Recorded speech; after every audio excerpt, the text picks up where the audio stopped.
Capítulo 57. Un campo de batalla inmutable y signos de cambio. 15 de abril, año 1 del Nuevo Mundo, zona fronteriza del continente Drast, territorio de ultramar del Imperio Sagrado de Asgard. Mientras que la mezcla de tres mundos había desatado guerras intermundiales en varios lugares, aquí continuaba un conflicto con una configuración inalterada. Lo que se extendía bajo ellos era una densa zona selvática con un gran río. Gracias a esta jungla, las fuerzas terrestres no podían avanzar, y la guerra se desarrollaba principalmente en el aire. Pero era un hecho que para ambos lados, la imposibilidad de rescate si eran derribados y tenían que eyectarse, se había convertido en una restricción. ¿Cuál fue el resultado? Se estableció una regla tácita entre ambos bandos. Si eras impactado, te retirabas inmediatamente. No había persecución. Por supuesto, dado que estaban usando munición real, un impacto en la cabina significaba la muerte, y un impacto en el motor significaba la pérdida de la capacidad de vuelo. No era que no hubiera bajas ni derribos. Simplemente era un acuerdo de caballeros, una regla tácita basada en un delicado equilibrio mantenido por los pilotos en el frente, no conocido en la retaguardia. Avión enemigo de frente, 12 unidades. Estamos empatados en número y en altitud. ¿Qué hacemos, capitán? Chocamos de frente, cruzamos, luego ascendemos, invertimos y veremos cómo resolverlo sobre la marcha. Originalmente, el patrón era que Asgard enviaba bombarderos para interferir con el lado Oriase que intentaba abrir un camino a través de la densa selva, lo que provocaba combates aéreos. Pero Asgard se dio cuenta de que la apertura de la carretera no avanzaba, interfirieran o no, y dejó de enviar bombarderos. Por lo tanto, la situación actual era simplemente una misión de intercepción contra los aviones de Oriase que entraban en el espacio aéreo de Asgard. En otras palabras, la misma improvisación de siempre. No dejes que te derriben en el ataque frontal. Invitaré a la primera ronda de bebidas de hoy al que consiga más estrellas. Pónganle ganas. Entendido. La silueta de los aviones enemigos se acercaba rápidamente, creciendo cada vez más. Si disparabas demasiado lejos por miedo, no impactarías, y si aguantabas demasiado, recibirías los disparos. Lo ideal era disparar justo antes de que el enemigo disparara e inmediatamente realizar un tonel, pero el momento en que el enemigo dispararía era, al final, una cuestión de instinto. Como resultado, ambos bandos disparaban en momentos similares y realizaban maniobras evasivas idénticas. Se cruzaron, y al mirar hacia atrás, el avión enemigo echaba humo negro del motor. Aquí no había anomalías. Aparentemente, habían ganado. Todos los aviones, reporten daños. Avión número 5, impacto en el ala principal. El tanque de combustible del ala izquierda tiene una fuga. Avión número 8, impacto en el motor. Hay una fuga de aceite. Avión número 12, sin daños, pero el avión número 11 fue derribado. Un derribo y 2 retiradas.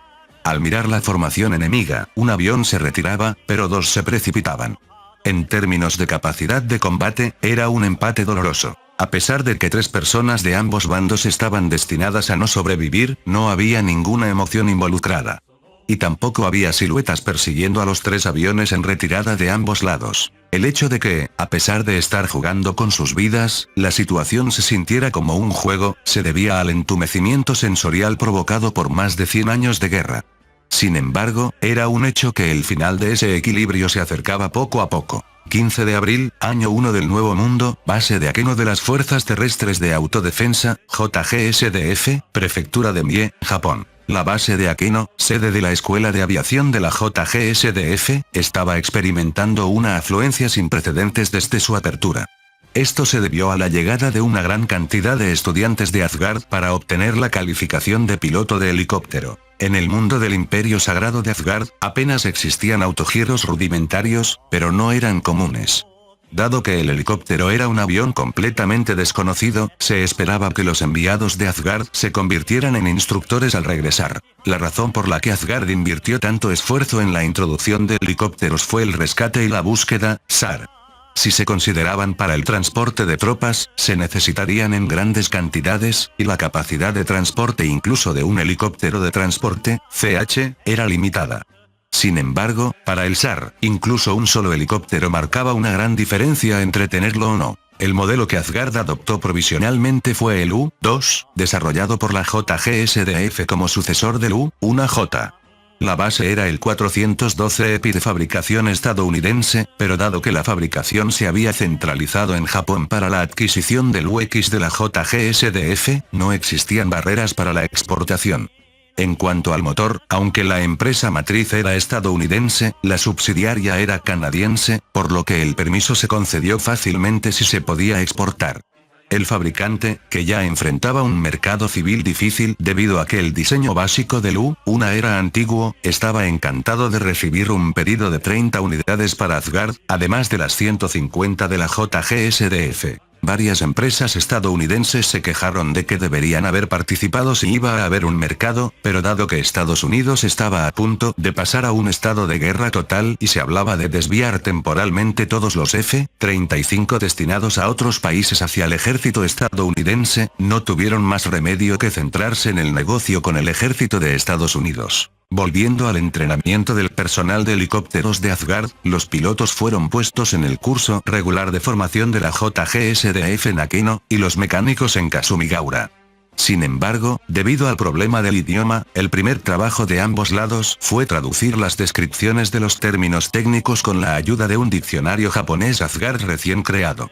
Por cierto, el personal de rescate fue enviado a entrenamiento con la Fuerza Aérea de Autodefensa, pero fue arrojado al entrenamiento Ranger de la Primera Brigada Aerotransportada de la JGSDF, por lo que fueron sometidos a un duro entrenamiento con lenguaje corporal antes de que pudieran preguntarse qué pasaba. Volviendo a Akino, como el personal, incluidos los instructores, se deprimía si solo miraban los manuales gruesos con un diccionario en mano, se organizó un curso irregular con la mitad de tiempo dedicado a la práctica. Instructor, ¿qué aeronave es esa?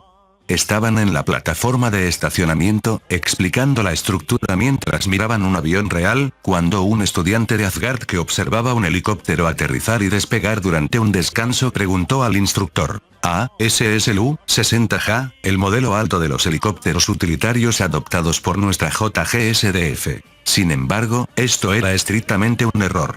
La JGSDF era prácticamente la única fuerza militar en el mundo que insistía en llamar al U-60J un helicóptero utilitario multiuso. El U-60J de la Fuerza Aérea de Autodefensa, en el que se basa el U-60J, es equivalente al HH-60G de la Fuerza Aérea de Estados Unidos, es decir, un producto de alta gama con mucho equipo. FLIR, radar de navegación, receptor de alerta de misiles, chaff/bengalas, etc. En el ejército de Estados Unidos, que utiliza muchos U-60, el equivalente es el MH-60LOM, y solo el 160 Regimiento de Aviación de Operaciones Especiales, conocido como Night Stalkers, lo tiene en su inventario. El hecho de que la agencia de defensa de entonces considerara usar algo así como sucesor del U-1 como helicóptero utilitario solo puede describirse como una locura. El Ministerio de Defensa acabó comprando el U-60J con la opción de instalar los equipos de alta gama, aunque a veces no los instalaba todos.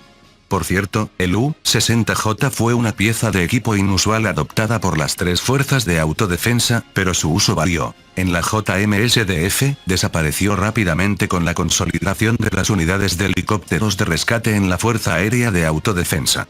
Sin embargo, con el despliegue a bordo del F-35B, se necesitó un helicóptero de rescate embarcado, por lo que modificaron el SH-60K, que era similar pero ya una aeronave diferente. Solo tenemos 40 de estos productos de alta gama en la JGSDF, que son capaces de búsqueda y rescate nocturno y misiones de operaciones especiales. Por cierto, la Fuerza Aérea de Autodefensa también tiene 40 U-60J, lo que suma un total de 80 unidades en servicio.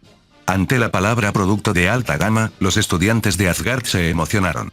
Su actitud era la de un conductor novato interesado en un coche de lujo. Bueno, aunque se fabrica en Japón, solo compramos la licencia a Estados Unidos, así que probablemente no se pueda importar de inmediato.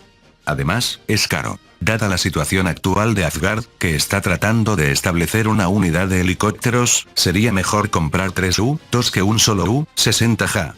Existe una alta probabilidad de que sea un desperdicio si no acumulan experiencia primero. Entonces, ¿qué son esos de allí? No parecen estar destinados a transportar personas o carga. Son el O-1 y el A-64D. Un helicóptero de reconocimiento y un helicóptero de ataque. Bueno, esos también son productos de alta gama, pero el O1 es de fabricación puramente nacional, así que si el gobierno japonés lo aprueba, tal vez puedan comprarlo. Aunque no sé si lo necesitan, murmuró el instructor para sí mismo. Francamente, no había necesidad de crear una aeronave dedicada al reconocimiento, y el O1 fue marginado debido a su largo periodo de inactividad, por lo que la JGSDF también se estaba quedando sin ideas para usarlo. Bueno, supongo que primero tienen que aprender a operar este avión, y luego podrán pensar en lo que necesitan, ¿no? El instructor dijo esto mientras golpeaba suavemente el U-2. Que algunos de estos estudiantes se dedicarían más tarde a la búsqueda y rescate de pilotos derribados en el continente Drast como parte de un escuadrón de rescate aéreo es una historia que ocurriría un poco más tarde. 16 de abril, año 1 del Nuevo Mundo, residencia oficial del primer ministro, Tokio, Japón. El barrio de Nagata-cho y Kasumigaseki, donde se encuentran las oficinas del gobierno, recuperaban lentamente la calma, con las nuevas relaciones diplomáticas y la repentina reorganización del presupuesto finalmente terminadas. Sin embargo, el inquilino de la residencia oficial se encontraba con las manos en la cabeza. El secretario jefe del gabinete observaba al primer ministro, que habitualmente era frívolo, meditando seriamente. Le costaba decidir si debía tomarlo como una señal de algo grave o como otra de las tonterías del primer ministro. Estados Unidos ha pedido que enviemos tropas y no sé qué hacer. El secretario jefe del gabinete, con el rostro sombrío, supuso que era lo primero. Parece que se organizará una fuerza multinacional basada en la resolución del Consejo de Seguridad. No participar sería muy problemático. Pero desplegar fuerzas en el frente es aún más problemático. Aunque la reinterpretación constitucional permitió la seguridad colectiva, el artículo 9 no ha desaparecido y la legislación necesaria aún no está lista. De hecho, la organización del Tratado del Archipiélago del Pacífico, ACTO, aún no ha sido establecida. Es imposible legislar. El Tratado de Seguridad entre Japón y Estados Unidos sigue igual, y no tenemos la obligación de defender a Estados Unidos, eso sería demasiado desagradecido, creo yo. Ya lo sé, dijo el primer ministro, desplomándose sobre el escritorio. Así que ha estado preocupado por esto todo el tiempo. No, para nada. Es que Japón se ha adentrado en una zona tropical a subtropical, y el tiempo de floración del cerezo se ha descontrolado.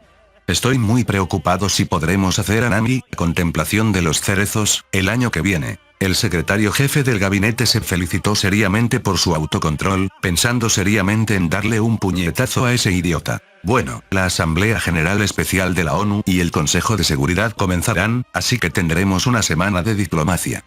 Pero también tenemos la dieta, el Parlamento. El secretario jefe del gabinete mostró una expresión de asombro ante el patético comentario del primer ministro. Nos las arreglaremos con la dieta. El borrador del presupuesto ya está listo. El resto depende de los movimientos en la ONU y las tendencias de Estados Unidos y la ACTO, así que tomémoslo con calma. Sí, tienes razón.